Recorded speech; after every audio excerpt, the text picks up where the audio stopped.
Hello, hello out there. It is late, but we are live. Here to look at the stars tonight, the astrological conditions of December 2018. So, as always, if you're watching this when it's not live, feel free to fast forward until about 5 minutes in. I will have everything set up by then, or at least I should, while I check on the integrity of the stream. My phone's over here at this time because I'm charging it because something has been mysteriously draining the battery and I can't figure out what it is. So that's a little weird and anomalous, but whatever. So let's just check this out here. Okay, we're looking at sounding good.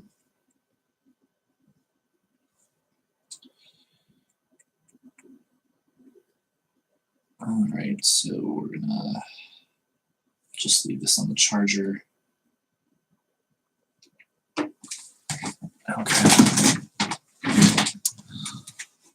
And let's try to fix that blurriness. We will be beginning in 3.5 minutes. Gonna get everything set up here. This should be a lot of fun though, talking about the astrology of December. I'm really looking forward to it, December.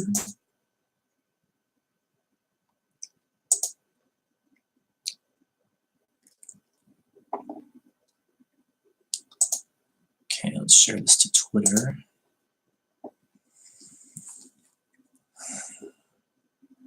Why is this not working?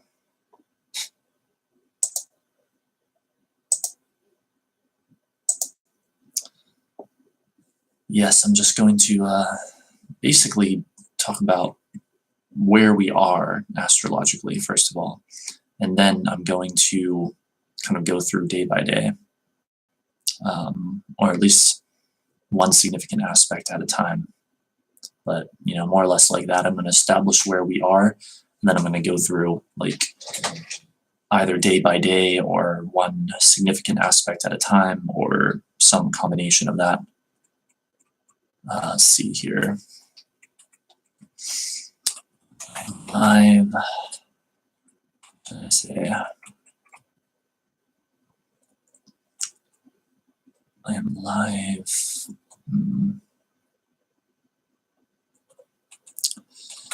Looking at the astrology of December 2018. March.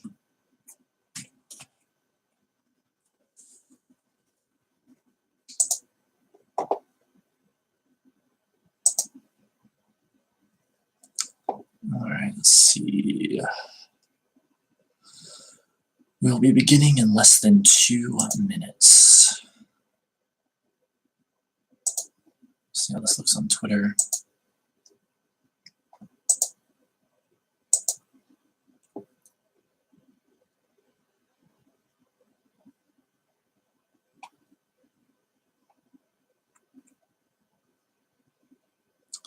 Okay, it's looking good.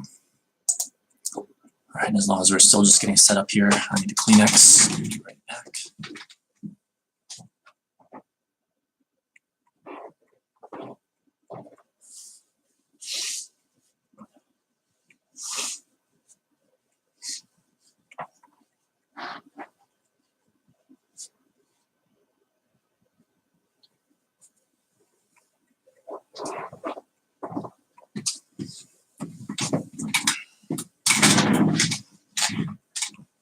Okay, let's see if I can have everything in position in 40 seconds. Oh boy. I'm sure I can. Now I've had yet another situation today where I tried to get up early, but couldn't. Try to get up early was considered early for me anyway, but I couldn't do it. I was just too damn tired. So, you know, whatever. Let's see, how small can I make this window without compromising things? Okay, I think I'm just going to rely on the chat to tell me if things get blurry, basically.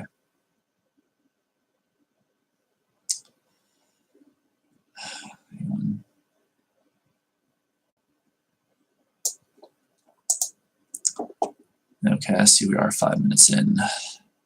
Sorry, but I just need a tiny bit longer to get all the astrological data loaded here, but I'm nearly there.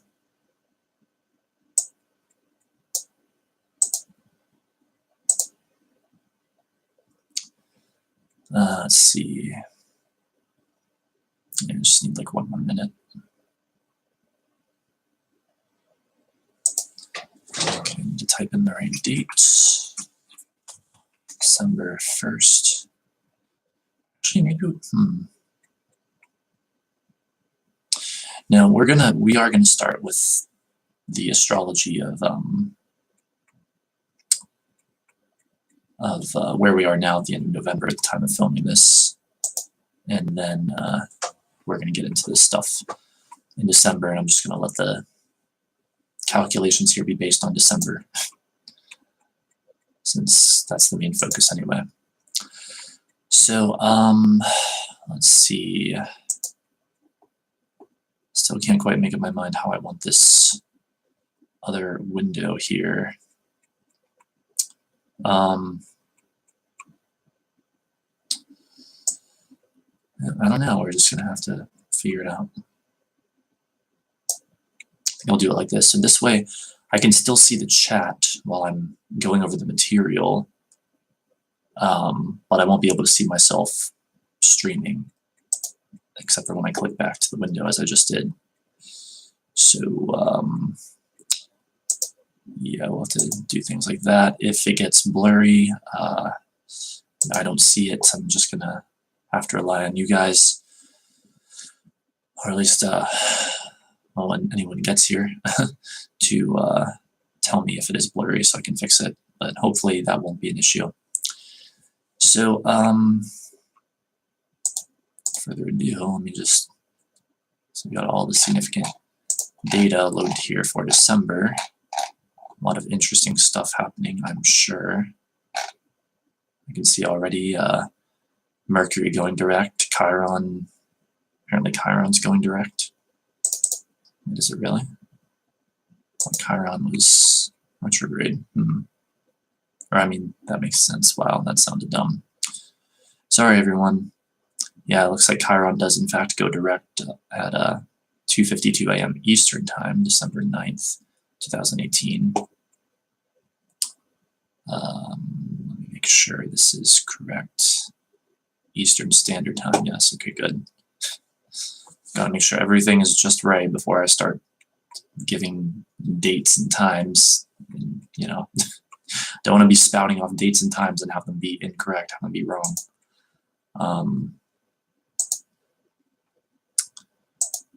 Okay, so I apologize for the delays. It looks like we can basically get started now. So as I mentioned earlier, I'm going to first establish where we are astrologically at the time of recording this, which it is 1:50 a.m., November 29th, 2018, and that's Eastern Time right now as I'm recording this. And so I'm going to establish where we are right now by talking about the current astrology, and then we're going to go through December like one day at a time, and or one significant astrological aspect at the time, whatever ends up seeming like the most logical and intuitive, I guess, way of doing it. So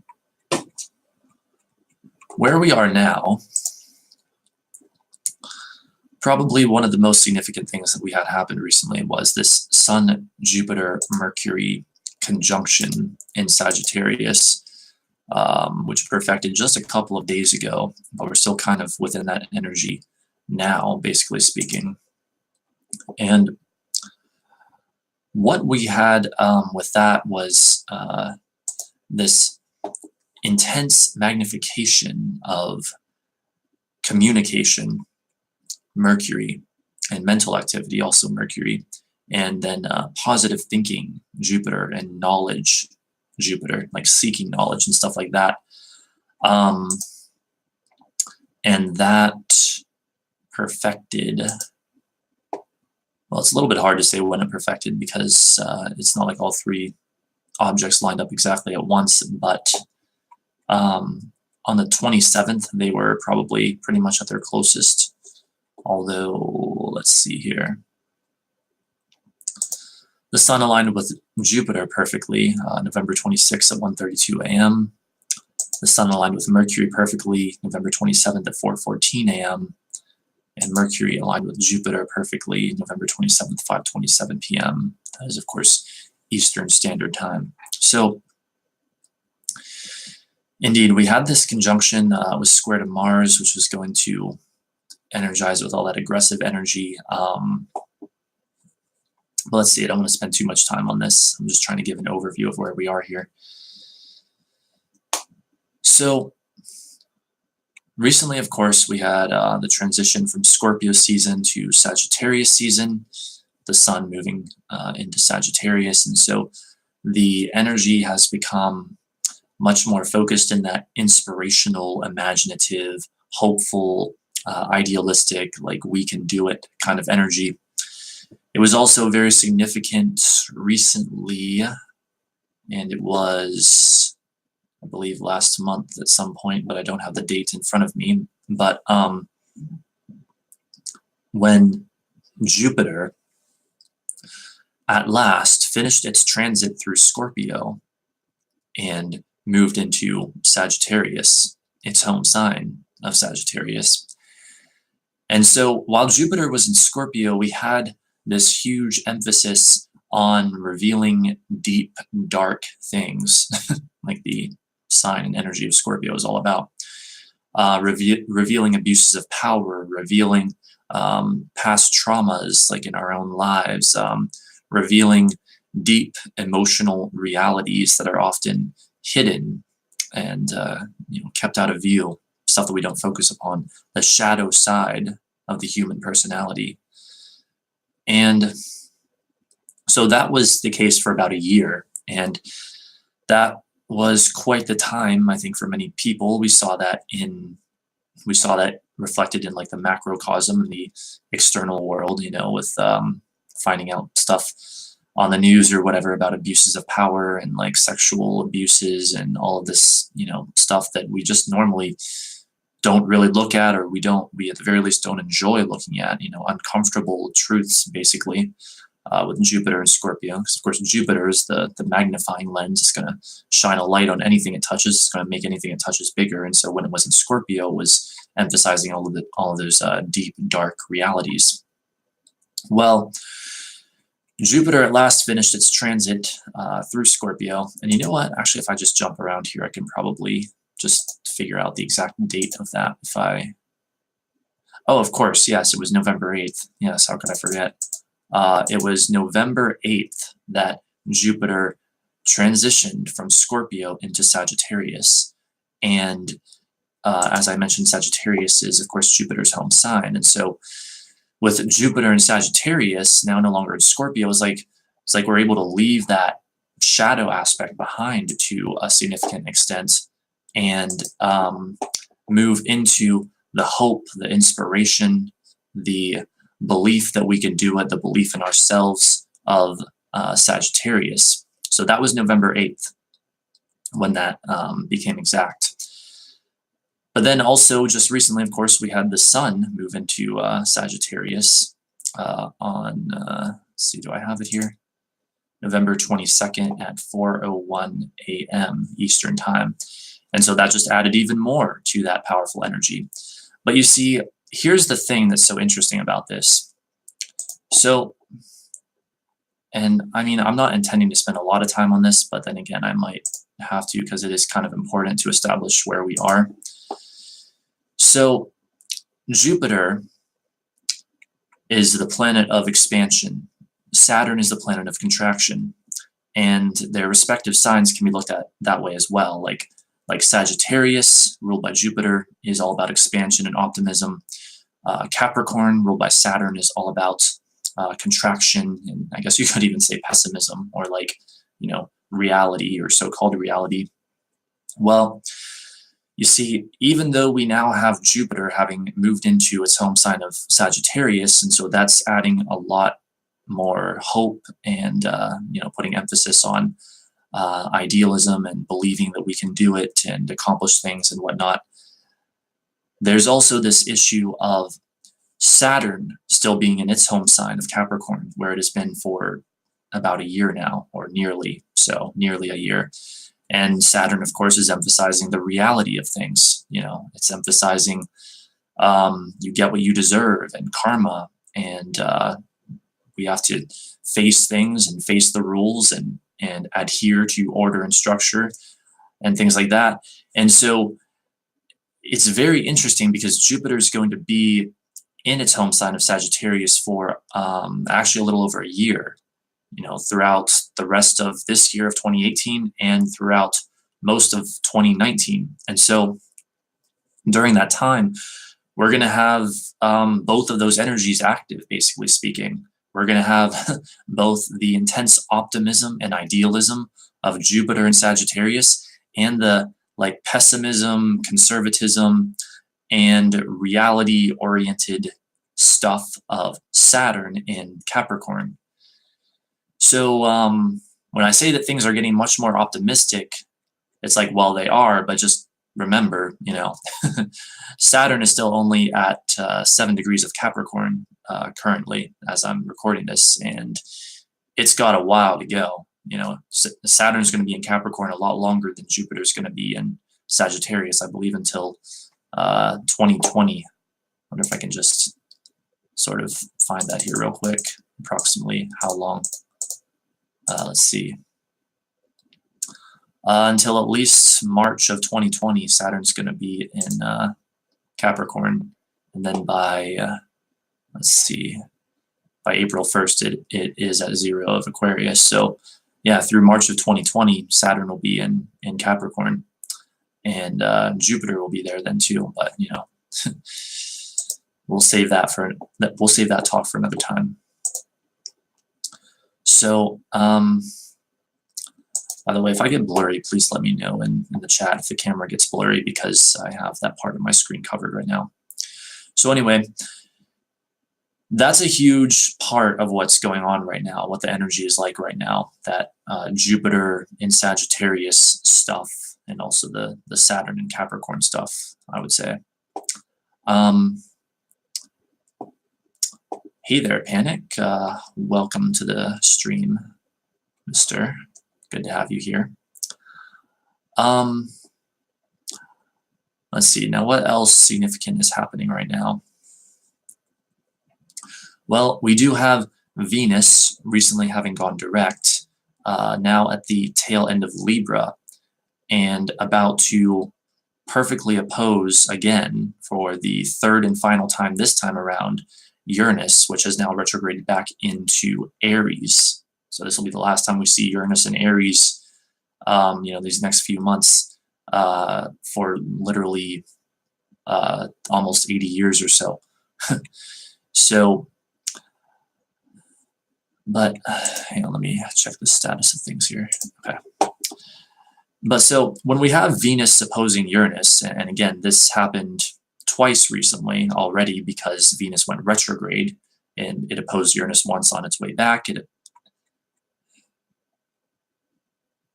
opposed Uranus once when it was first moving forward, and then it opposed Uranus the second time on its way back, and now it's going to oppose Uranus for the third and final time here very soon, on November 30th at exactly 9:10 p.m. Eastern Time. And so right here, right now, we're already basically in the energy of that. We're within the range of that. That stuff is active right now, basically speaking. And when Venus opposes Uranus, we're talking about Uranus, sudden shocking developments, and Venus in the realm of love, relationships, our likes and dislikes, creativity, and beauty, basically speaking. And so this could be a time when when something very sudden, very unexpected happens in that area in our collective lives. And remember, of course, these are transits. This stuff affects everyone, basically speaking. So, the possibility for a new romance, a new friend, a new creative endeavor, something that causes you to really focus upon beauty in some way, because Venus is also all about beauty. Maybe even something sudden in the area of finance, because Venus is associated with luxury and wealth and money in that way. Sorry, I keep clicking back to the stream to make sure we're not getting blurry or anything. So, but anyway, that's another huge part of what's going on right now. Let me see what else we have. Of course, as for right here, right now, we have the moon at the very end of Leo, and it will be moving into Virgo in just a few hours. And let's see. Mars is now in Pisces. Actually, yeah, I should talk about that for a moment. Mars has been in Pisces for at least a week or two now. Let's see if I can just find it real quick. Yeah, it looks like it was late November 15th, if I'm not mistaken. Yeah, it was later in the day on November 15th, 2018, that Mars moved into Pisces. And this is an interesting energy for us and for this month and for what we'll be talking about, because Mars is on its way to lining up with Neptune, which we'll get into later. And Neptune rules Pisces and is in Pisces and has been in Pisces for a long time and will be in Pisces for a long time to come. It's one of the slowest moving planets that we have. But Mars in Pisces is like an energy of great assertiveness and aggression, but not knowing where to focus that assertion or aggression. You see, Mars is the warrior. Mars is the masculine, assertive, action-oriented energy. But Pisces is all nebulous and dreamy and mystical and emotional.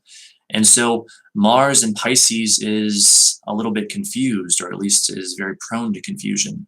Mars in Pisces is trying to punch, trying to fight, or trying to take some action, trying to assert itself in some way, but it doesn't know what the target is. It doesn't really know who or what it's fighting or where it's going. Mars wants to go, wants to push ahead, wants to fight on, but when in Pisces, Mars tends to not really know where it's going or what to fight or whatever. And so this energy is affecting us throughout the entirety of December 2018. It's actually on New Year's Eve at, let me pull it up here. Hello, Layla. I'm doing quite well, thank you. How are you? It's on New Year's Eve at, where is it? By 10 p.m. Eastern Time, New Year's Eve, Mars will have moved into Aries. So for virtually all of December 2018, we have this Mars and Pisces energy. So what else can be said here about this? So, I was watching Rick Levine's astrology forecast for December 2018 earlier, and he compared Mars and Pisces to, what was it, like someone getting dressed up for a party, being all dressed up and ready to go, but they can't find the invitation and they can't find where the party is at. And so even though they really want to go there, they don't know how to actually get there. And I think that's a great analogy. Of course it would be, he's like a master astrologer. But so remember, this is affecting all of us throughout the month of December, and also has been affecting us here at the end for the second half, and now at the end of November 2018. So what's the solution in that area? Well, I would say using your action creatively, you know. So basically, I mean, I wouldn't say it's limited to this, but like a good idea or a good example would be any physical activity, that would be Mars, that utilizes creativity, that would be Pisces. So creative physical acts, you know. So like dancing or something like that, or maybe performing on stage or something like that, you know, especially with Neptune ruling the fantasy realms of film and I'm pretty sure theater and stuff like that. And Mars heading straight for Neptune ruling Pisces. Hopefully you guys see how this all connects. So let's see. So yeah. For those who just joined, I'm basically just establishing where we are now at the end of November astrologically, and then I'm going to get into the month of December pretty much day by day or one significant astrological aspect at a time. So that's going to be very significant this month, this Mars in Pisces thing. So I'm mentioning that now because we will be returning to it later. Let's see, is there anything else before we proceed?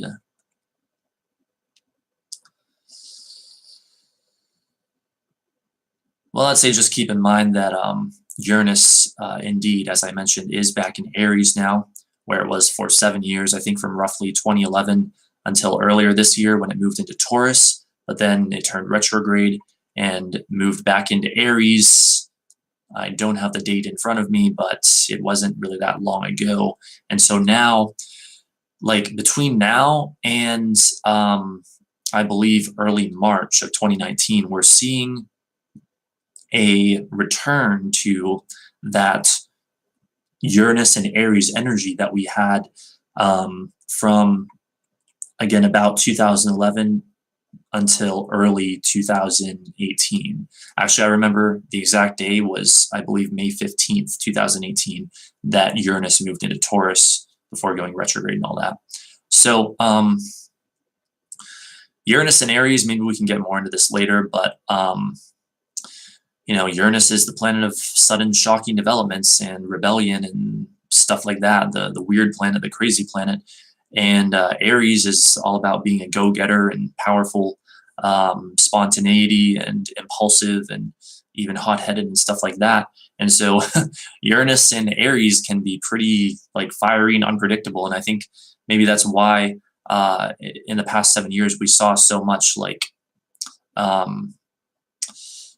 what could we call it? I don't know, craziness perhaps, especially in the realm, I would say, of politics, although I'm not one to get too much into all of that. But basically speaking, there was that. I guess one could argue that such things have been there for a long time, but you know, whatever. The point is that kind of craziness when it comes to Uranus and Aries things, and again, I hope we can get more into this later.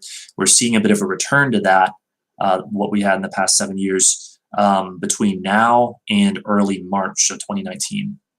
So I think that's important to mention. Let's see, being creative, take off the tenseness of energy that Mars brings.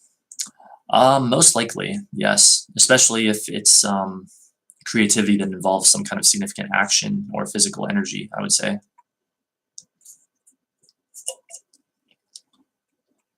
Like, you never want to like suppress or repress energy. You want to find a way to use it in a positive way, basically. So let's see. Is there anything else I should mention before we proceed? Oh, well, might as well mention that indeed Mercury is still retrograde now at this time. And so, you know, we're prone to those classic Mercury retrograde things of like, you know, technological malfunctions, errors in communication, not quite being understood correctly, maybe not thinking completely clearly, stuff like this. I subscribe to the theory that Mercury retrograde is really not something to worry about very much, that really it's just pointing out resistance that we've already got active within us, and that if you're willing to just work with that resistance and try to release that resistance, then really it's serving you. Like, and if you don't have blocked energy in those areas to begin with, then Mercury retrograde isn't even really going to affect you in any significantly negative way.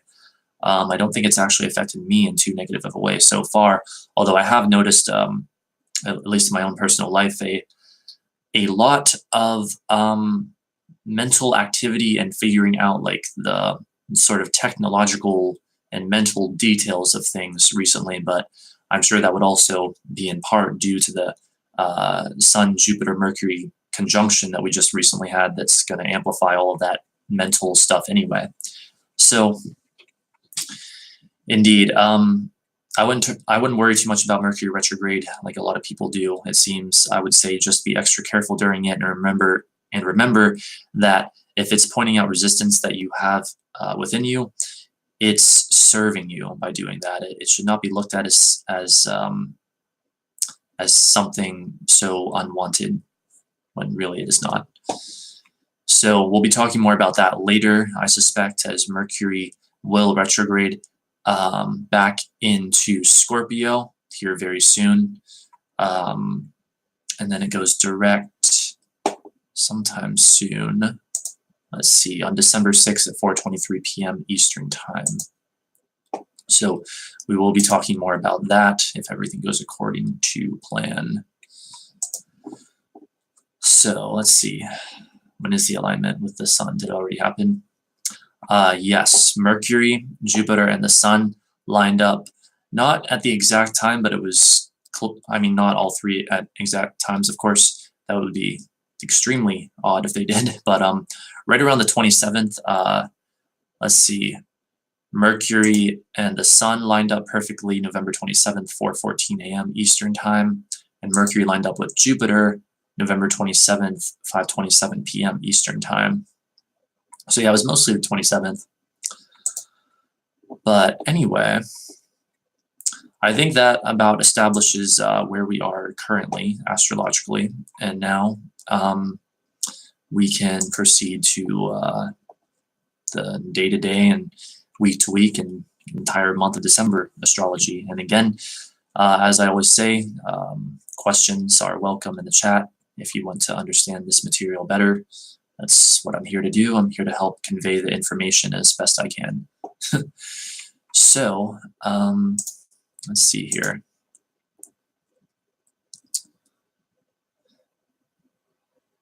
You know what I really should have done is saved a report on here of the astrological events coming up just right here tonight, because there's some weird stuff going on. But let's see here. I didn't even feel it, but I guess the effects will weigh in time. That can happen sometimes, especially if you've already kind of got your own momentum going very well. Then I don't know. Theoretically, to me, like you'll just flow with it so much you won't even notice it. At least that seems like what can happen in my experience.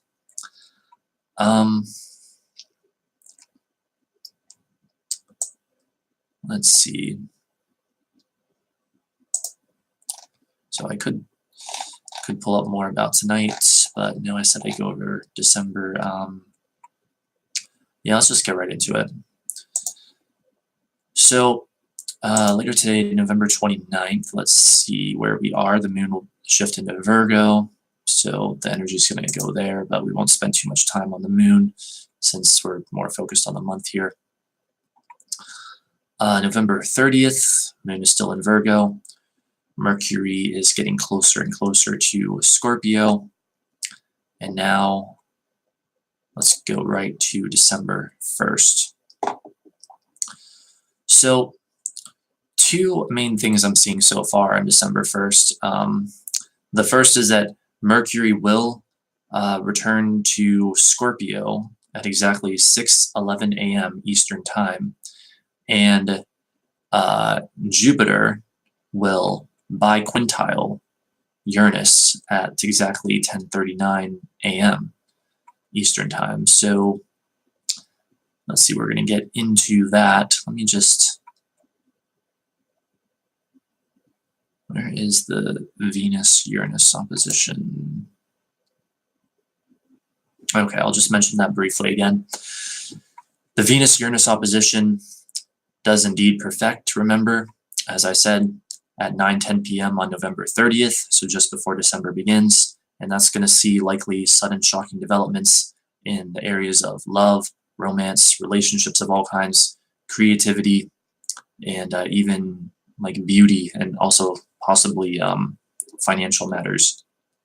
But especially, I mean, I don't know, this is just my more subjective opinion on it, but whenever I see Venus opposite Uranus, or really Venus in pretty much any aspect with Uranus, the thing that comes to my mind most immediately is sudden shocking developments in the area of love and relationships. So I feel like, again, this is more my subjective opinion, but I feel like that's more the highest probability in that area, like the greater likelihood. But I don't want to say it's limited to that, because of course it is not. There are other areas where this can manifest in our individual lives. However, what you can do, if you really want to get creative with this and savvy with this, is, and I guess we can, if anyone wants me to, we can figure out what these dates are.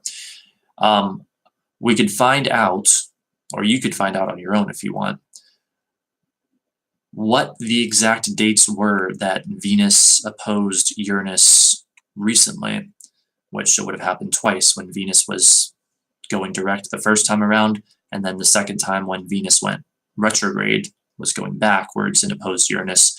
Find out what those two dates are, see if there's any correlation between them in your own personal life, and then if there is, expect to return to that specific kind of energy basically, technically tomorrow, November 30th, at nighttime, perhaps, or just anytime basically around tomorrow, or even into December 1st, I would say. So I just want to include that information. But now, indeed, let's get back to December 1st. And so the first aspect we have, or the first event we have, is Mercury returning to Scorpio. Well, Mercury returning to Scorpio is going to have our thoughts go from being focused on Sagittarius matters, which is much more, believing that we can do it, inspiration, imagination, beliefs, ideals, to Scorpio matters, deep, dark, intense things, basically speaking. But let me see here. How should I do this? That happens at exactly 6:18 a.m. on December 1st Eastern Time. Or wait a minute. Well, okay, one source is telling me 6:18 a.m., another is telling me 6:11 a.m., so one of those is correct, one or the other.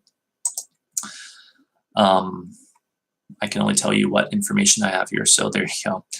But so that will indeed happen that morning of December 1st. And Mercury is not going to be in Scorpio again really for that long. It's only going to be there until December 12th, 6:37 p.m. when it returns to Sagittarius. But for those 12 days, we will have our thoughts returning to that Scorpio intensity, that all or nothing mentality, a focus upon the shadow aspects of things, the shadow aspect of the human personality, a focus upon power and the implications of power in our lives and in the world at large. Our thoughts will become deeper, our words will become deeper, our communications will become deeper. And another thing you can do in this situation is Since Mercury is going over territory that it's already been recently, when it was transiting through Scorpio the first time, you can see, well, what was happening in your life at that time and know that there will be some kind of return, at least in a mental sense, to those things, those events, those energies, through early December. So we're talking December 1st through December 12th, basically. So that's something you might want to look at. But indeed, like it's so interesting because for a while there, especially during Scorpio season, we had so much emphasis, and for quite a while too, on all of these like deep dark Scorpio things, right? We had Jupiter in Scorpio for I think just over a year. It always spends about a year in each sign, Jupiter. And so for the longest time, we had such focus on the dark Scorpio realms. But now both the Sun and Jupiter have moved into Sagittarius, and things are looking up, becoming much more hopeful and inspirational and stuff like that. But we're not completely out of the shadow yet, so to speak. We're not completely out of the Scorpio darkness yet, because Mercury is moving back into Scorpio, as we are talking about here, and Venus, let us keep in mind, will also be re-entering Scorpio and transiting the entirety of Scorpio very soon as well, starting December 2nd, actually, and doesn't enter Sagittarius for some time. I'm not even sure if I have that date in front of me right now. Let me just see. No, I do not. It's going to be there for the entirety of December, at least it looks like. So indeed, we're not out of the Scorpio energy yet, although things have taken a significant shift to the Sagittarian energy, especially with the Sun being there and being Sagittarius season, that part of the year, that time of year. So let's see, where could you find the dates for it? It sounds like a lot of dark energy is going to kick in. Well, where could you find the dates for it? The site that I use is planetwatcher.com, and so you could go there and just click the different dates and figure it out like that. It's fairly easy to do so. It just shows like 0 degrees Aries rising chart that if you're familiar with basic astrology, will be easy enough to read. And then just like backtrack a bit and find out where where Mercury was at specific times, where Venus was, where anything was, basically. Or if you guys really want, I can look up that stuff up while we're doing this. Sounds like a lot of dark energy is going to kick in. I think so, although keep in mind that, like, yes, somewhat, but for the most part, we've already gone through the darkest of the energy. Like, for the most part, we're out of the shadow, but what I'm wanting to emphasize is don't think that we're completely out of the shadow yet, because we aren't, with both Mercury and Venus still holding strong in Scorpio. But indeed, it is true, once they're done in Scorpio, doesn't look like there will be anything else in Scorpio for quite a while. Things will shift and move on to Sagittarius, Capricorn, Aquarius, some activity in Aries. Of course, there will be in Pisces as well. And then eventually Taurus, especially when Uranus moves back into Taurus. But anyway, let's not get ahead of ourselves here. So that's the first event on December 1st, is Mercury moving back into Scorpio. And then we have Jupiter biquintiling Uranus, December 1st, 10:39 a.m. Eastern Time specifically. Now, it is true that I've only been working with septiles and quintiles, which I guess are more esoteric aspects, for like a few months now. So my familiarity with them is somewhat limited, but I'm still going to try to incorporate them into this as best I can and describe this all as best I can. I just want to see the date when Mercury and Venus had their thing going on. Mercury and Venus became I guess you'd have to be more specific when Mercury and Venus like go over a certain territory. Um,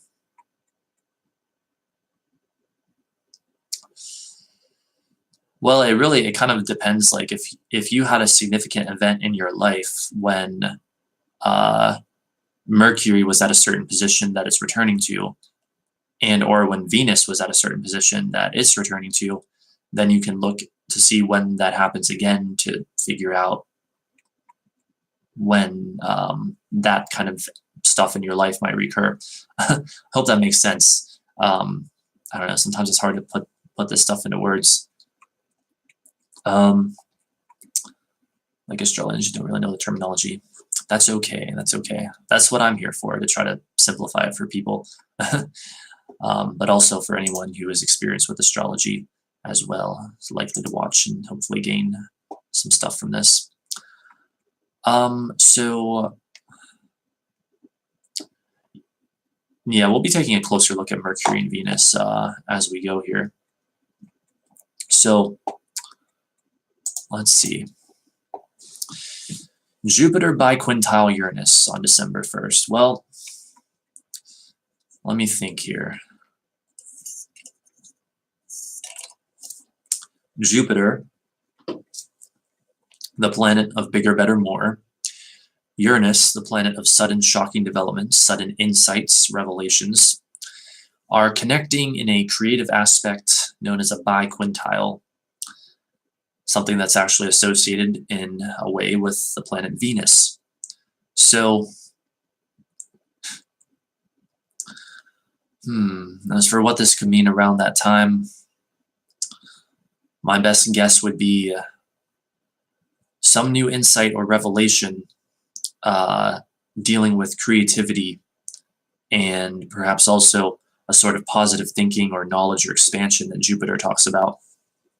But how could I put that into very simple terms to make it easy to remember? Since it's Jupiter and since it's a biquintile, we are talking most likely good things, basically what we would consider positive things, or at the very least energy that's easy to work with. So it may very well be that on or around December 1st, something very good is going to suddenly happen to a lot of people that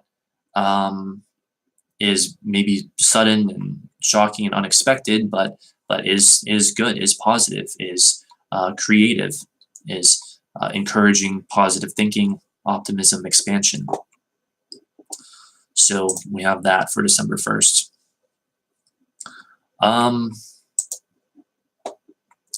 Now moving into December 2nd.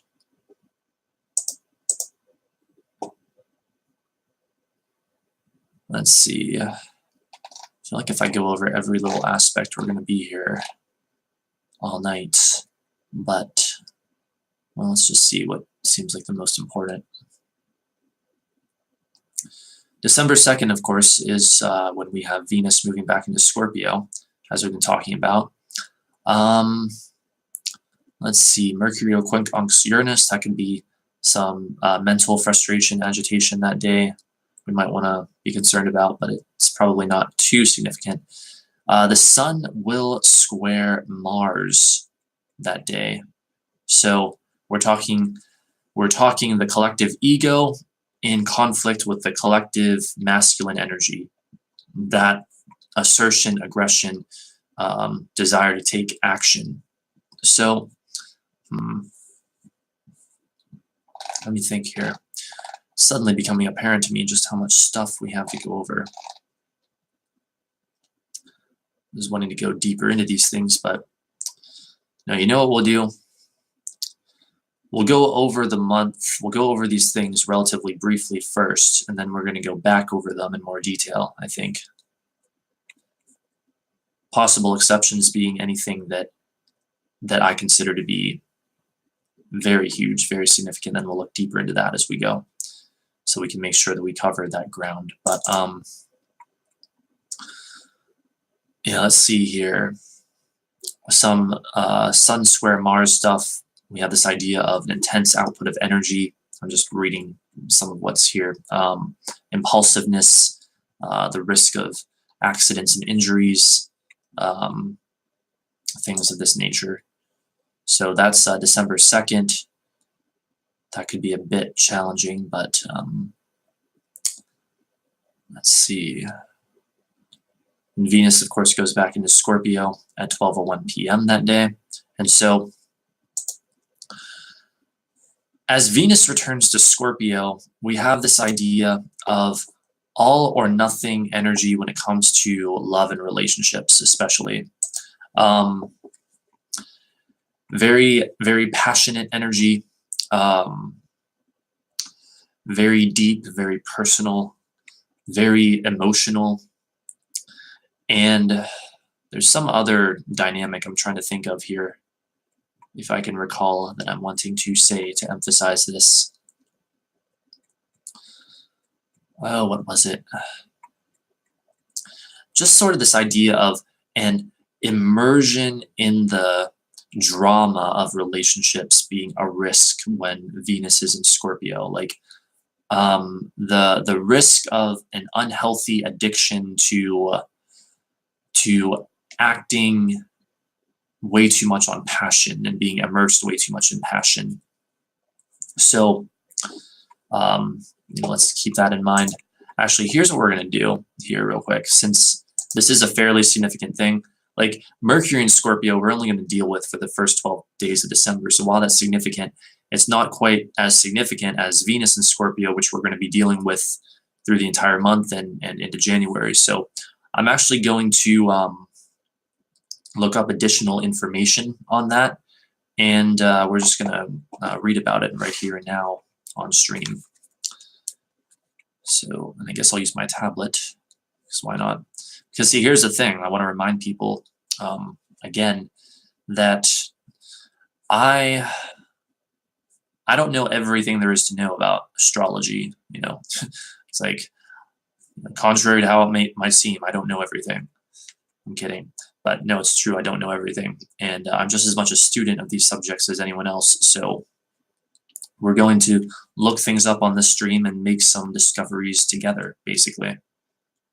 We're going to explore these ideas together. So let's look this up. Like, I certainly know more than enough to give an overview and to even give a lot of details, but there's so much more to be explored that I'm wanting to get into on this stream. All right. Venus and Scorpio transits. So we can find some good information here.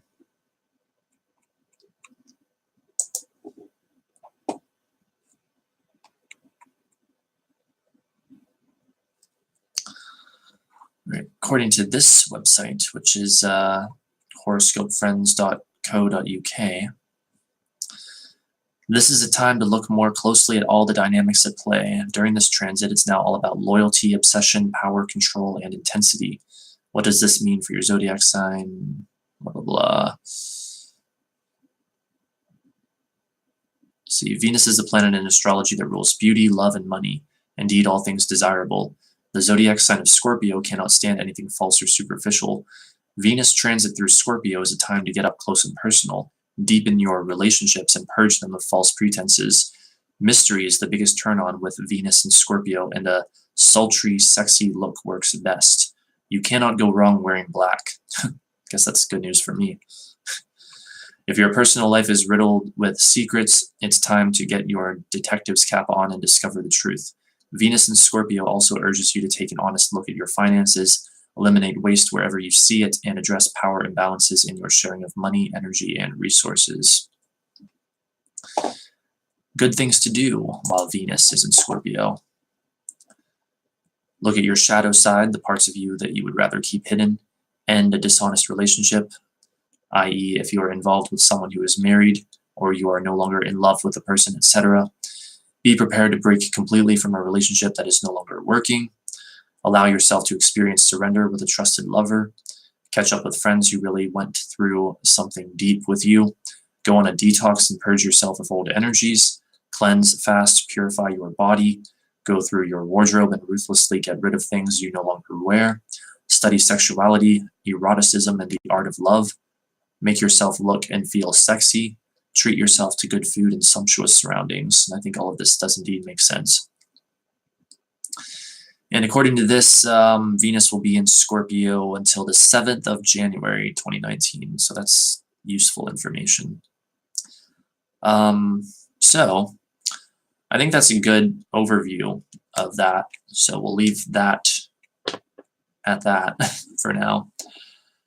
And let us continue here. What else do we have coming up?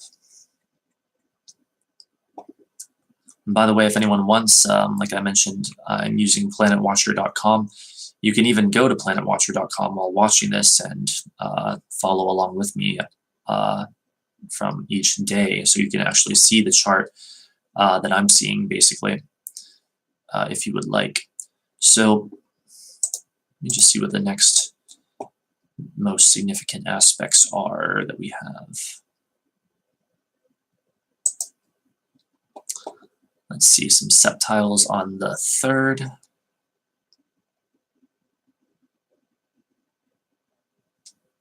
Love is such a difficult thing to define. That's true. And probably even more difficult when Venus is in Pisces. But that won't happen for a while yet. Let's see, all this Mercury stuff. Don't necessarily need to get into that right now. On December 3rd at 8:58 a.m., Mars will septile transiting Pluto. And that could be potentially interesting because we have a septile, a fateful aspect between Mars. So yet again, more stuff about Mars, this planet of masculine energy, assertion, aggression, action, with Pluto, which is actually a higher octave of Mars. Pluto, that which is deep, dark, and powerful, all or nothing, the unconscious, biological drive, stuff like that, and the ruler of Scorpio. So one way that that could manifest, and again, this is on December 3rd, 8:58 a.m. Eastern Time, is in the idea of power, fateful events involving power, fateful events involving all things physical energy, fateful events involving action. And when I say fateful events, I mean, that's a bit nebulous of a term, I know, but it's like this idea of something out of the ordinary, something that seems perhaps destined, something perhaps that almost seems like something crashing through from another dimension. You know, fateful things, things that are changing the tides from here on out, you know, those sort of major events in life. Now, this doesn't mean that every single person in the world is going to experience a fateful event on December 3rd, just that that energy is there and will manifest one way or another throughout the collective human species and consciousness. So you never know if you're ever going in the right direction, the way astrology pins it down. Wait, we're blurry. Let's fix that. Let's see. You never know if you're going in the right direction, the way astrology pins it down. And the way astrology pins what down exactly? I'm not sure I understand. My understanding is out of focus, like my camera just was. Let's see. Love. The way astrology pins it down. Yeah, that's true, especially with the planet Venus potentially referring to quite a few different things when you really think about it. Creativity, beauty, finance, luxury, in addition to love and relationships.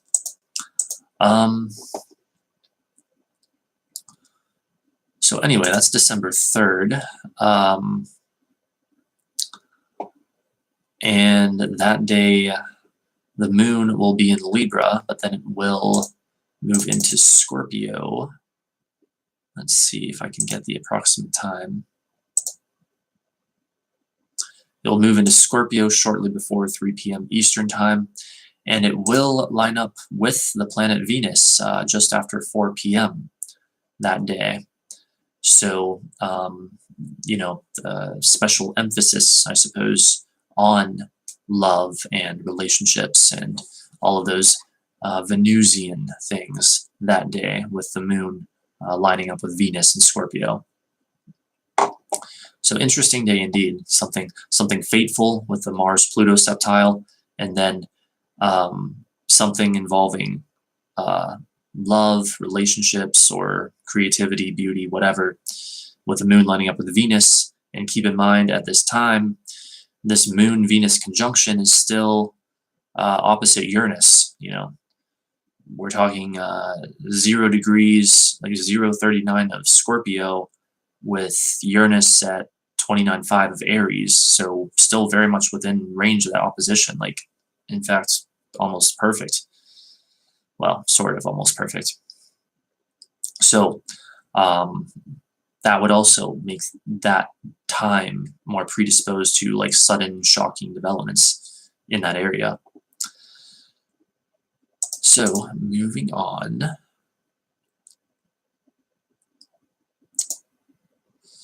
December 4th looks like the only major aspect that takes place is at 12:52 a.m. Mercury trines Chiron. And so we're talking the planet of thoughts, communication, and intellect harmonizing with the planet of healing of wounds, of healing other people's wounds to heal your own. And so December 4th, basically speaking, and let me pull it up here just so I can get into some other stuff too that I'm sure is going to happen, and yes, I'm right, it is. December 4th, basically speaking, could be a great day for talking about things that have hurt us in the past, and or helping someone else deal with their problems, issues, challenges from the past that have wounded them through talking about it. Mercury, Chiron's the wounds, Mercury is the talking and the communication. So a great day for sort of helping other people, maybe doing like sort of shadow work with other people even. I don't know. Depends on how you, I don't know, each person's preference when it comes to such things.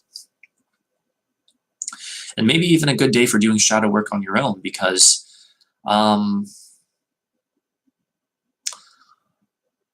Mercury being the planet of the intellect, the conscious mind, we have this idea of being able to focus your conscious mind on the unhealed wounds and heal them through that intellectual analysis. Could even be a good day for, like, if you are any kind of a writer or blogger or YouTuber or whatever, for writing or talking about your challenges, your unhealed wounds in a very public way, and helping to heal and resolve them in that way. I can tell you from personal experience that this works quite effectively. If you really, if something is wounding you or has wounded you from the past and is really difficult for you to overcome, writing about it, writing something rather thorough about it, whether you share it with someone else or not, can be very effective in healing that. And so with this Mercury Chiron trine perfecting on December 4th, that would be a good day to do that. That would be a very good day, in fact, to do that. So those are my suggestions. Let me get into more of that in a bit. Let me check the chat. I'm actually in a long distance relationship for 20 months now. We never met. Love has always been so interesting to me. What it is. That is, yeah, that is understandable. Long distance relationship. Reminds me of Sagittarius and 9th house matters with long distance everything. But anyway, let's see here. What else can we say about this? So this Mercury Chiron trine is also forming a grand water trine with the North Node. I'm going to pull up another chart of that so I can get more into it properly here. Let's see. Okay, view chart. Here we are. Let's minimize that so I can still see the chat. And okay, here we go. So there seems to be some difference of opinion on where specifically the North Node is. I think that's because there's different ways you can calculate it. But according to what we're seeing here, it's either going to be at 27 or 29 degrees of Cancer. But regardless, we are going to have this grand water trine that this Mercury Chiron trine is forming with the North Node on December 4th, early on December 4th. And so what's the North Node? The North Node is one's life purpose. And I guess there's different interpretations of it and stuff. Some people say, oh, it can be karma, it can be this, it could be that. Well, my best guess or my strongest theory about it at this point is life purpose. And so when we're talking this energy in the very early hours of December 4th with the Mercury Chiron trine, so the healing of wounds, the talking about our emotional challenges and stuff like that, expect there to be a connection, some kind of smooth connection, but a connection nonetheless with our life purpose, or with something at least very purposeful, something that has purpose to it, and or our own individual unique life purpose. Expect a connection in that area with the Mercury Chiron trine. So let's see if there's anything else with that before we proceed. No, it doesn't look like it. Okay. In that case, let's move on to the next aspect. Wait, I write, but it always sounds the same as I try to aim it in balancing dark and light. Interesting. There's much that can be said about that, and I might have some comments on that in a bit. So on December 5th, we have two significant aspects. We have the Sun square Neptune at 5:21 p.m., and then we have the Sun sesquisquare the North Node at 10:18 p.m. Although that's again going to be, if we're assuming that the North Node is at 2056 of Cancer at that time. But let's just focus on the Sun square Neptune because this is quite significant. So the Sun square Neptune, see if I can get more specific here, is this idea of the ego or conscious mind in conflict with Neptune things, fantasy, imagination, the spirit realms, the non-physical realms. And as this is happening, we have Neptune at 1344 of Pisces, and we have Mars at 1240 of Pisces, nearly conjunct. And so Mars is getting ready to line up with Neptune in Pisces, and thus therefore is really having much more potential for being confused about the direction it can go and stuff like that. And both of them, both Mars and Neptune, are in this square, this intense conflict with the Sun at 1344 of Sagittarius. So, oh boy, what else could be said about this? This could, I guess, make one prone to delusions, confusion, not seeing things clearly, not knowing how to direct one's energies quite right, not knowing what the appropriate action is to take. But if you can harmonize those energies, as we talked about earlier, creatively, then you can use them to your advantage, especially with Neptune being a very reflective, or indeed a reflective planet, reflecting back to it what is projected onto it. And so if you want to channel that into some kind of art, some kind of creative act, or as we were talking about earlier, like with the Mars Neptune thing, especially like dance or maybe even theater or something like that, that can bring that into alignment. And what we're going to do now is look up additional information about this Sun-Neptune square because it is so significant. December seems like a roller coaster. Well, it probably sounds like much more of a roller coaster than it actually is, because every month there's always this intense energy going on. But keep in mind, this is for like the whole world, the collective human consciousness. So not everyone's going to experience every single one of these things in their individual lives. So, but I don't know. It's hard to go over the energy without making it sound very dramatic, I guess, since we are talking about the whole human race, basically. So just rest assured that, you know, a lot of this stuff, you might not even necessarily notice it in your own personal life, except for, I would say, the most major of aspects, like this Sun-Neptune square that we're about to look up. So let's see here. Sun square Neptune transit. Get more information on that. Let's go to astrologyking.com. Always seems to be a good source of information.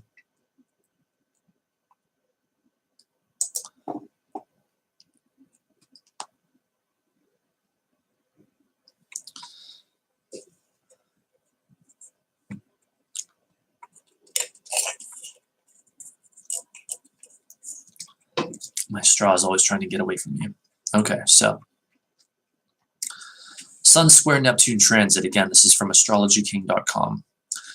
Transiting Sun square Neptune has a weakening effect on your vitality, making it hard to get motivated or enthusiastic about anything, especially hard work. As well as being allergic to work, you will also be more susceptible to some psychological and health issues. Events or other people can cause confusion and disappointment, which may force you to battle against the odds. It is normal under this influence to feel insecure, guilty, and apologetic. Seeing only the best in people increase the chance of becoming disillusioned or worse. Over-idealization and gullibility can lead to loss, scandal, or slander. To counter the deceptive influences of this transit, you must be above board in all of your dealings. This is not the best time for high-stress competitive things like business dealings or negotiations. Predators will easily hone in on your soft side, and you are at greater risk of being taken advantage of. Hypochondria is another issue you may have to deal with. This is not a good time for medical tests or operations because of increased susceptibility to infection, as well as your generally weakened vitality and recuperative powers. Problems will be difficult to diagnose, or there may be a misdiagnosis. You will also be more sensitive to drugs and alcohols, especially if you already have mental health issues such as paranoia or depression. Personal relationships may be subject to dishonesty and deception. Secrets will be harder to keep and harder to uncover. However, your creativity and imagination do make this a good time for art, music, dance, and drama. Entertainment, charity work, and fighting for social causes are excellent ways to use this ethereal energy safely. Religion and other forms of spirituality or ceremony will help out if you start to lose faith. All right, so that's astrologykings.com interpretation of Sun square Neptune transit. Very interesting indeed. See if anything else can be said about this. Difficulty in seeing things clearly. It would be a good time, again, to engage in things like art and music. That would be a way to use it positively.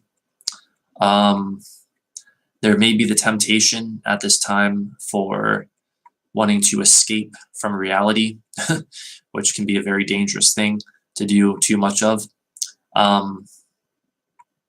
I guess my theory on that is it's probably healthy, basically speaking, to escape from reality sometimes when you feel like the need to, you feel overwhelmed or whatever, but you never want to make that a way of life. If you continue trying to avoid the actual vibration that you're in, it's only going to get worse, not better. So that must be taken into consideration. But indeed, like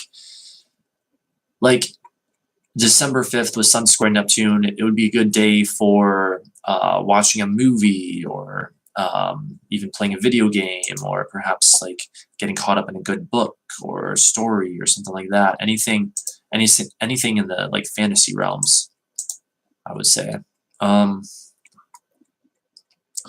see if there's anything else we can say here. Just the idea, again, of the risk for confusion, though, at that time, the risk for things being too subjective, too, too not clear. So I think we've gone over that well enough. What else do we have? Let's see, on December 6th, we have the Sun sesquisquare Uranus at 12:12 a.m. and then Mercury going direct at 4:21 p.m. So Sun sesquisquare Uranus, very briefly, and again, this is 12:12 a.m. Eastern Time, December 6th. We have this idea again of Uranus things, sudden shocking developments. But this, I don't know, I'm just going to go over this briefly. I don't want to get too deep into it.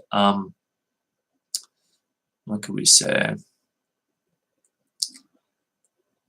Like a risk for the misuse of technological things, a risk for nervousness,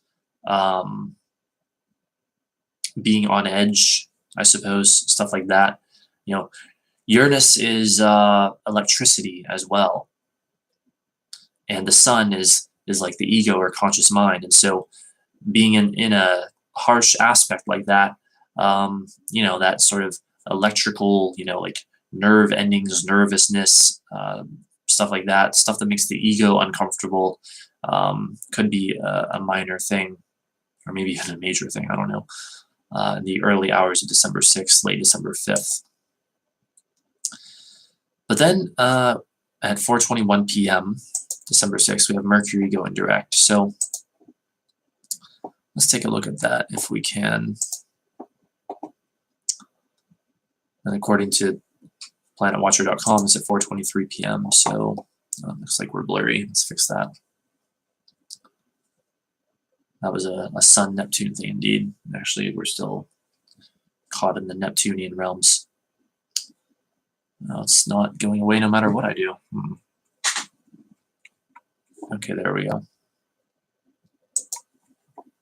So Mercury going direct in Scorpio, of course, still in Scorpio, so our thoughts are still turned to the deep, the dark, the passionate, the intensive, the all or nothing.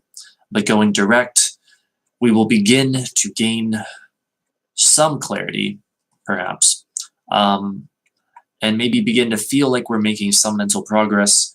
However, we're not going to really truly make mental progress until Mercury is out of its retrograde shadow, which won't happen until, let's see if I can find it here. Won't happen until Mercury reaches 13 degrees of Sagittarius.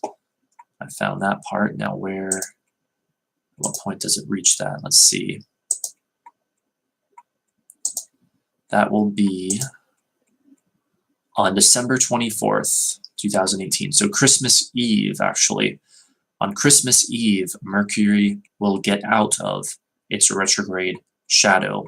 And so it will be that day, December 24th, that we really begin to feel like we are truly making progress intellectually, mentally, and in the realm of communication. So we have that to look forward to. So in a way, it's almost like Mercury is still retrograde until December 24th, even though it turns direct again on December 6th because of the retrograde shadow effect. But indeed, December 24th, we can expect to start making mental progress.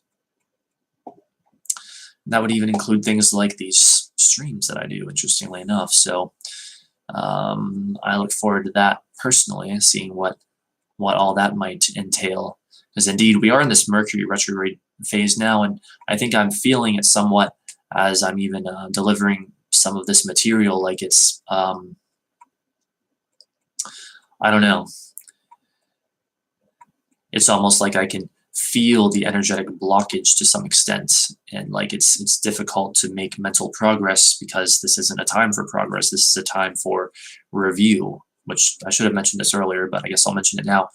Mercury retrograde is indeed a time of review, of everything, of reconsidering, maybe even release, of remembering, everything. So what I actually do in my own life when it comes to like more mental things like reading, basically, I am currently reading books that I've already read during this Mercury retrograde period, since it's a time of review, and I'm finding it very beneficial. So that's a way that you can work with the energy rather than against it. Don't try to make mental progress while Mercury is still retrograde.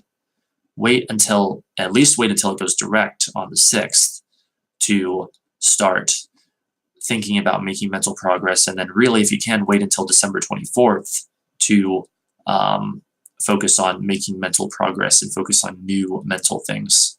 So up until then, I recommend more like reviewing and stuff like that. Christmas will be merry at least. I'd love to stay. I'll catch up in a bit. Or rewatch it after being this day. Have a good stream. Thank you. Take care. Thanks so much, Layla. Thanks for being here. Hope you have a great day, and hope you have enjoyed. These days I've been practicing conscious breathing since I feel blocked. It just really helps. Interesting. Yeah, I bet that helps. Kind of like being present, perhaps, or at least that's what that reminds me of. Anyway, as long as you're gonna take a break, I'm gonna take a break also. I will be right back.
All right, I'm back and ready for more.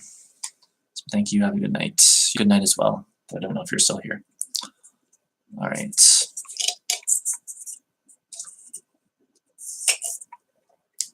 I'm gonna just take a brief look at my phone.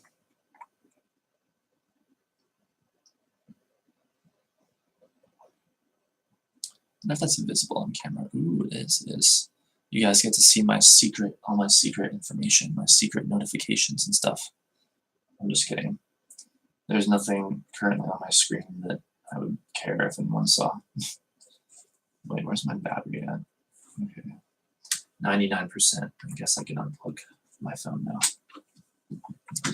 Don't know what the hell's been draining my battery, but, well, isn't that just quite the Mercury retrograde thing as well? Alright, so let us continue now for all those who shall end up watching this. I can fix that blur. I wonder if this will fix it actually. More light. Jeez. There we go. All right, now where were we? Mercury retrograde, Mercury turning direct.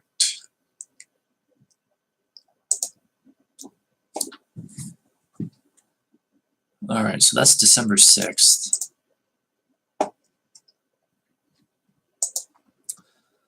Let's see, on December 7th, we have the Sun biseptile Chiron at 12:26 a.m. Mars aligning with Neptune at 9:11 a.m. Mars sesquisquare the North Node at 1:18 p.m. and Mars half square Uranus at 5:51 p.m. So let's see, what all should we talk about here among these? Well, the Sun biseptile Chiron would basically be fateful events involving all that Chiron stuff. So again, this idea of the healing of wounds, healing other people's wounds to help heal your own, fateful events when it comes to that. So look out for that on early December 7th or even late on December 6th. Mars aligning with Neptune. We talked a bit about that earlier, but here we are at it again. So Mars perhaps being a bit confused, not knowing where to go and all this stuff. I'm not going to go over all this again. But instead, I'll see if maybe I can pull up other information for people. Let's see. Could also be a very emotional time, December 7th, you know, when that perfects. Very emotional day, I should say, when Mars aligns with Neptune. Because both of those actually have an association with the emotions, Neptune much more than Mars. But I've talked about this before on a stream, but Mars, since it does also rule Scorpio, a water sign, does have this sort of underlying watery emotional side, even though it's primarily other energy. Now I feel like I'm going to sneeze. Sorry, everyone, I can't control that. So, I apologize, but I can't control it. All right, let's see. Mars conjunct Neptune. So I'll top on my computer. Transit. See what we get.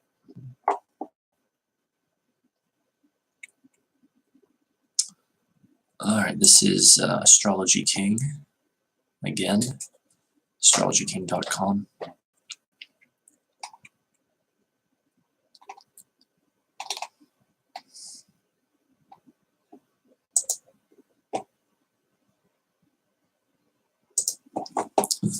So, Mars conjunct Neptune transit. It says Mars conjunct Neptune transit can make you feel romantic and sensual or paranoid and delusional. How you handle this strange energy depends on how Neptune is aspected in your chart and any fixed star conjunctions.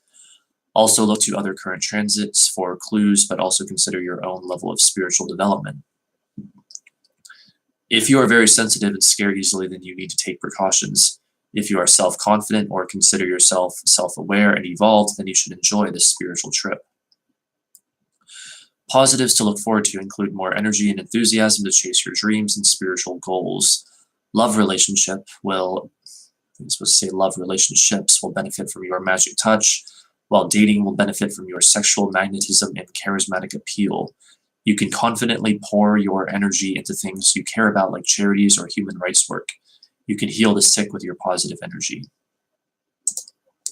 Speaking of healing, I need a Kleenex. I'll be right back.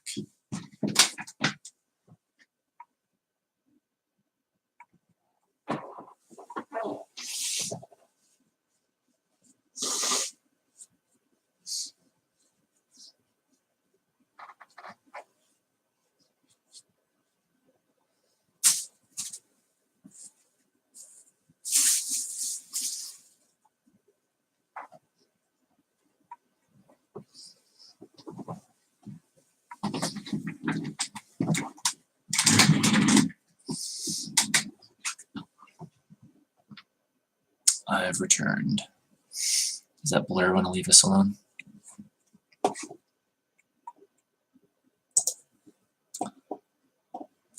Okay, back to astrologyking.com.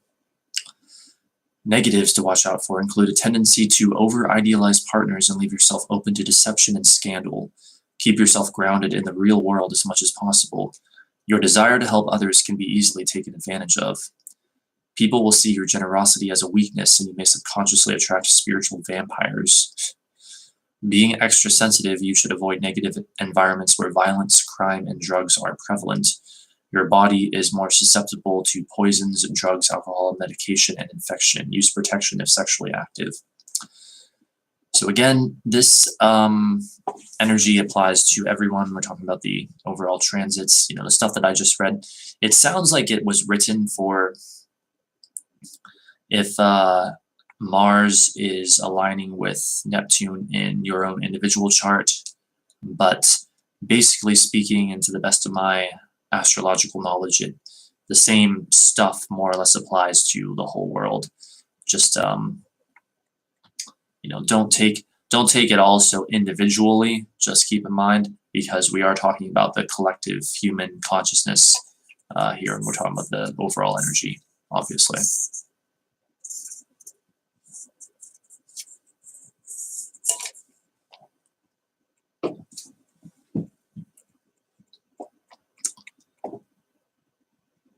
So that is when Mars lines up with Neptune, and that perfects on December 7th at, this says 9:10 a.m. and then this says 9:11 a.m. So there you have it. Very powerful conjunction indeed. And remember that when this happens, they're both still more or less square the sun, which is at 1525 of Sagittarius. And so that energy, that conjunction, is still being energized by the sun, but in a stressful way. So think of the Mars-Neptune stuff in conflict with the ego, which is represented by the sun. And what's also interesting is that the moon is at 18 degrees of Sagittarius when this happens, meaning that this happens at the time of the new moon. So we're starting out this moon cycle, this lunar cycle, with this Mars-Neptune conjunction energy very strong. So, or you could even say, I guess, like the new moon is in a square with this Mars-Neptune conjunction. So indeed, do your best to channel that energy creatively. And I guess, again, what should I say in terms of the new moon aspect? I would say focus upon your dreams, your intentions, what you hope to achieve, what your ideals are. In fact, I think Rick Levine said something like this earlier in his December astrology forecast, something like, make your New Year's resolutions early. And I think he was saying at this time of the new moon, make your New Year's resolutions early, like on December 7th, at the time of the new moon, because this is when the energy is really great for that. And then we can look more into putting them into practice, like making them an actual reality uh, by New Year's Day, or like in the new year when the sun is in Capricorn, and we're, you know, in the energy then of making it real. But on December 7th, at the time of this new moon, we're still very much in this Sagittarius energy, this idealism, this, you know, belief that we can do it, and, you know, imagination and all that. We're still in the dreaming stage, you could say. December 7th, the time of the new moon. But then by New Year's Day, we are in the much more making it real stage with the sun in Capricorn. And let's see, if I'm not mistaken, one moment, yes. Not only the sun in Capricorn, but the sun lined up with Saturn in Capricorn. So that will very much be a time of making it real, the very beginning of the new year, January 1st. So we have that to look forward to. Let's see, what else?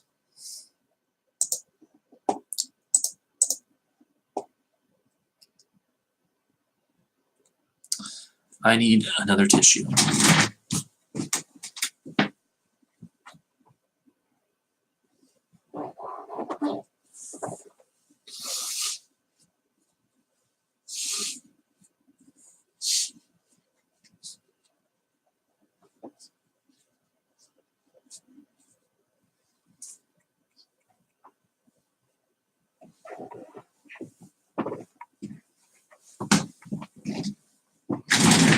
Okay, let's take a look here.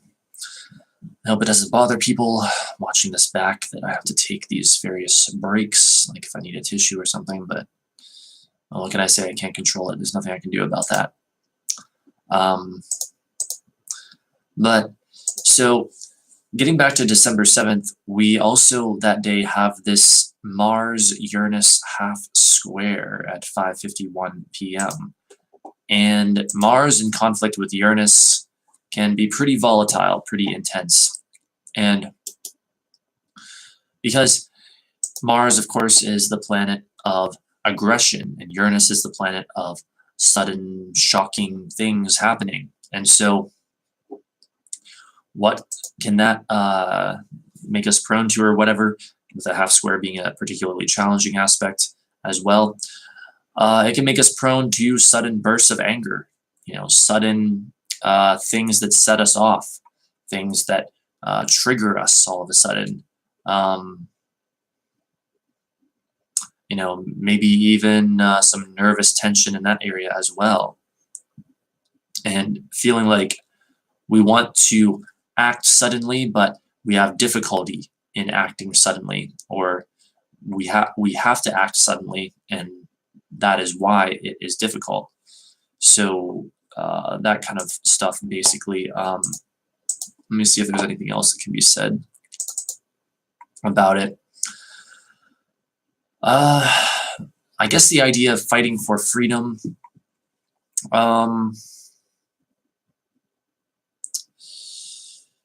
Figuring out what to do about issues surrounding technology, basically speaking, because we have Uranus and its association with technology.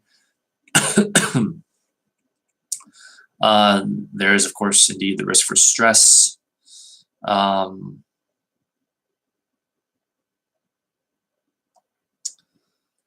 Let's see, is there anything else that would be relevant here? I don't know, just the idea of effort to satisfy one's individuality, and potentially, maybe even likely, stressful effort, because it is a half square, and those can be very stressful. That's, again, December 7th. So that should be an interesting day. Mars perfectly lines up with Neptune that day, and then half squares Uranus. Yeah, like, again, don't expect it to automatically be bad. It is never automatically bad in astrology or in life in general. It's all in how you use the energy. It's never good or bad. There's just easier energy to work with and harder energy to work with. So keep that in mind. Next up, on December 8th, we have Venus biquintile transiting Chiron at 7:54 p.m. Eastern Time. So we're, how can I briefly go over this? Hang on. Now, part of me is wondering if I said enough about the new moon. Well, I guess just to satisfy that part of me, I'll say, to back up a bit, indeed, new moon is December 7th at, let me hone in on it,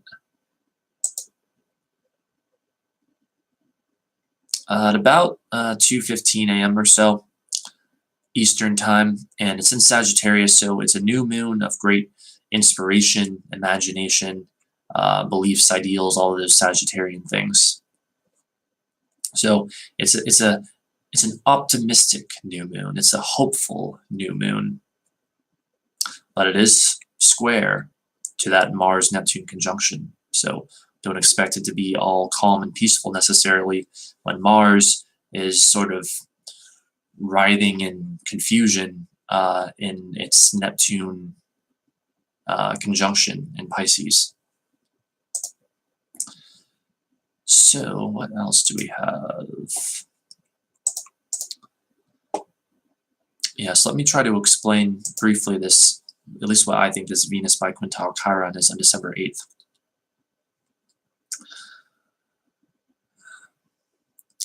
An enjoyable time working creatively with unhealed wounds. With unhealed wounds being activated, but in a creative way, and working with them in a way that is actually much more enjoyable and pleasant and even beautiful, rather than difficult or scary or whatever. And then speaking of Chiron, Chiron itself goes direct on December 9th at 2:52 a.m. So we will look more at that in a moment. We also have Mercury trining Chiron again that day at 11:07 a.m. So this is very interesting. Mercury is trining Chiron right as it is going direct in Pisces. So let me think what all can be said about this.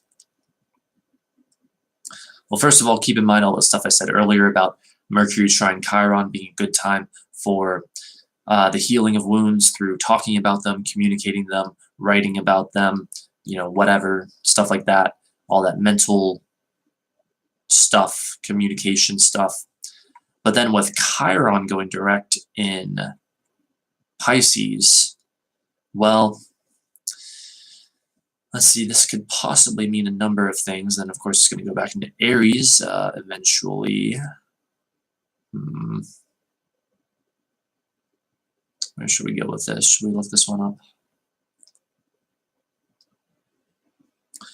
Well, one very basic theory, of course, would be that we begin to feel like we're making progress with the healing of our wounds, or making more progress in that area.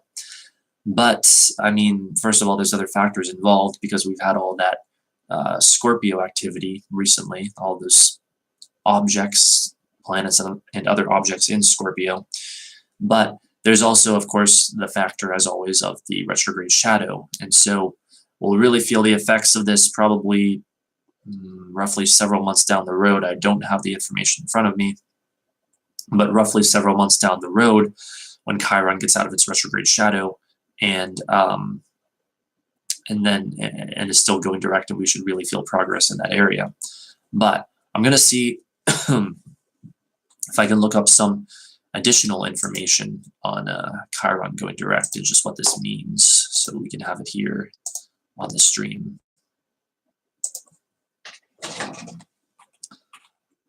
Chiron direct.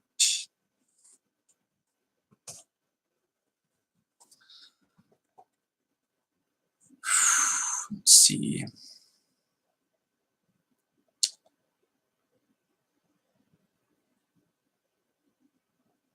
Just going to take a look here. Please bear with me.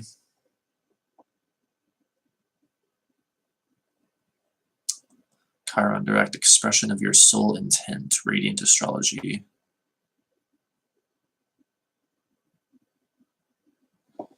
Let's see if that's completely relevant to what we are likely to experience at that time.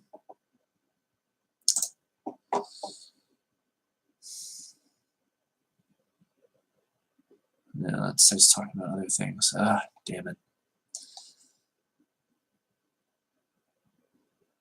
See, this is the thing, like I said earlier, I'm just as much a student of astrology as I am someone who conveys this information. I don't know everything. And so that's part of the idea of this live stream, though, is we can discover these things together.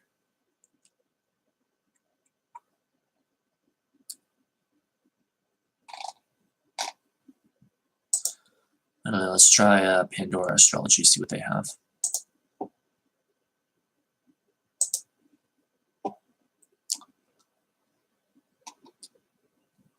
But indeed, it's basically speaking, Chiron going direct should be the feeling of making progress in the area of healing our wounds. But we might not feel that entirely right away because it needs to get out of its retrograde shadow first, which is going to take months probably. But that doesn't mean that we won't feel anything in that area, nor does it mean that when Chiron is retrograde you can't make progress in the healing of wounds. Just that there should, at least theoretically, to the best of my knowledge, be a greater emphasis on that when Chiron goes direct. Let's see, I think we're getting somewhere here, though, with this Pandora Astrology. I'm just going to start reading in this area, and we'll see where it takes us. How does Chiron change us? By healing us once and for all, and by restoring us to wholeness. During a Chiron transit, you may feel that you are having a wounding experience. Often it feels that a fresh wound is being laid in the present, that you are being broken open. What that's saying there is basically if Chiron is transiting a point in your chart, which is, if you have anything, if you're familiar with your astrology chart,